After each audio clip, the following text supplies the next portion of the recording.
Selamat pagi Pak, pertama-tama kami ingin mengucapkan selamat atas dilantiknya Bapak sebagai Kepala BPS yang baru. Ada beberapa pertanyaan yang ingin kami ajukan Pak. Yang pertama, sebagai Kepala BPS yang baru, rencana kerja ke depan Bapak untuk membangun BPS seperti apa? Saya akan kembalikan semuanya kepada 4 tujuan reformasi birokrasi BPS.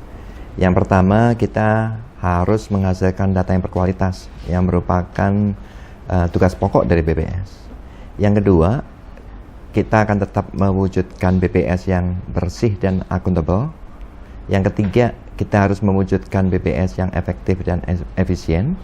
Kemudian yang keempat, kita akan terus memberikan pelayanan publik yang prima. Jadi semua upaya yang akan kita lakukan ke depan selalu mengacu kepada 4 tujuan tersebut. Nah, dari 4 tujuan tersebut itu nanti bisa kita rinci lagi, ya, kita breakdown, kita ambil prioritas-prioritas. Misalnya kalau kita membicarakan menghasilkan data statistik yang berkualitas, ada beberapa hal yang harus segera kita lakukan.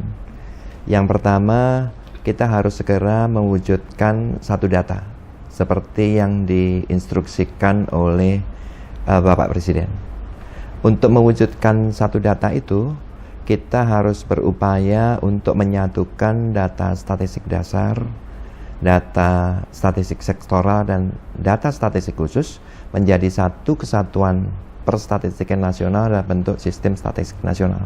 Karena itu BPS akan segera menyusun sebuah buku panduan yang namanya adalah Strategi Nasional Pembangunan Statistik. Kemudian untuk meningkatkan kualitas data, kita perlu memperkuat metodologi dengan memperhatikan perkembangan yang ada. Misalnya saja untuk menghasilkan data di level yang lebih rendah, entah itu kabupaten atau kecamatan, kita tidak perlu menambah sampel, tetapi mulai menerapkan apa yang dinamakan small area estimation.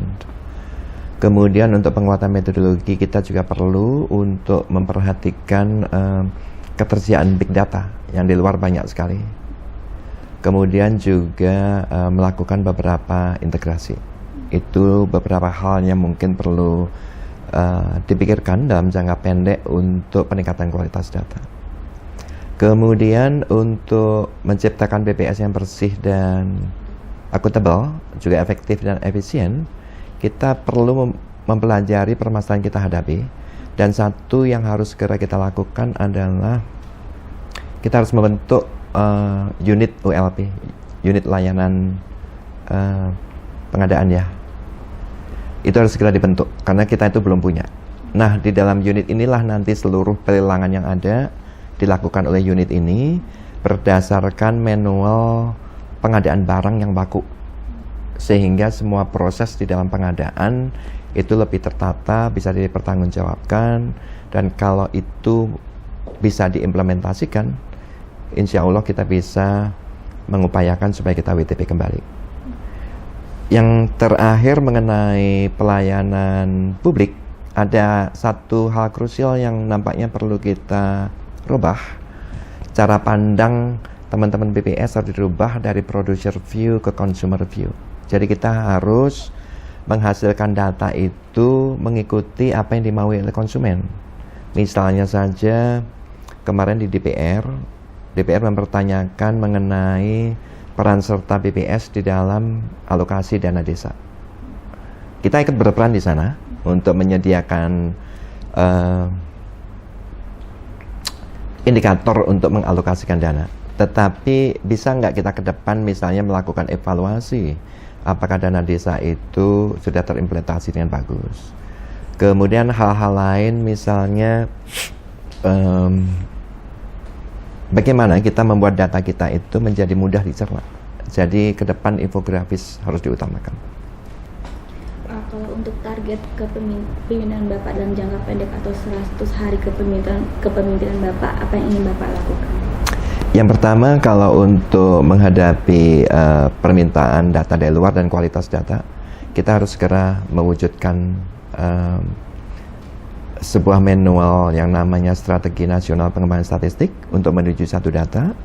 Kemudian yang kedua, kita harus segera membenahi data pangan yang menjadi sumber keributan di mana-mana.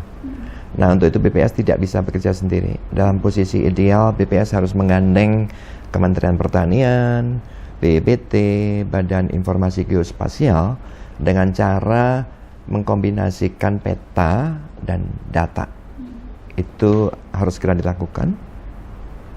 Untuk pelayan publiknya, infografis itu bisa infografis yang bagus ya, bagus yang mudah dicerna, itu akan bisa diwujudkan dalam jangka yang pendek.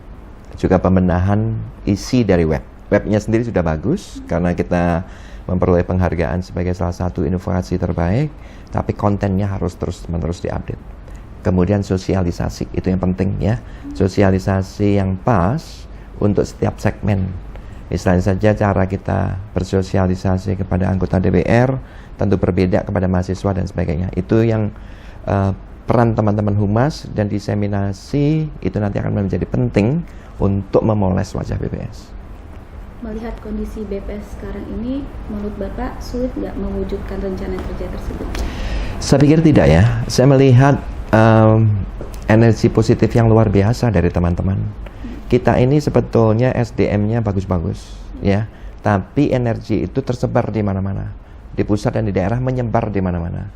Jadi sekarang yang harus kita upayakan bagaimana menyatukan energi itu ya. Misalnya saja banyak inovasi baik di pusat ataupun daerah ya. Kalau inovasi itu sudah bagus, ya nggak usah dilakukan oleh daerah lain atau bahkan pusat, tetapi tinggal mereplikasi. Jadi misalnya inovasi one click di Sulawesi Barat. Kalau itu bagus, kita tinggal menginstruksikan teman-teman provinsi lain untuk mengadopsinya ya.